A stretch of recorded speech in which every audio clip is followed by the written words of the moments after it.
যে শামুকগুলা দিয়ে আমরা নাম লিখি, এই যে সেই শামুকগুলা কত বড়। হ্যাঁ,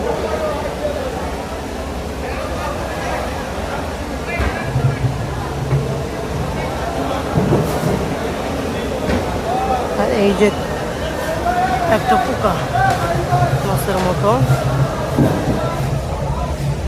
ভাই এটা কি মাছ? এটা এটা হরিণা চিংড়ি। হরিণা চিংড়ি। শামুক বলে না? হ্যাঁ হ্যাঁ। এই শামুক এটা। ও আচ্ছা,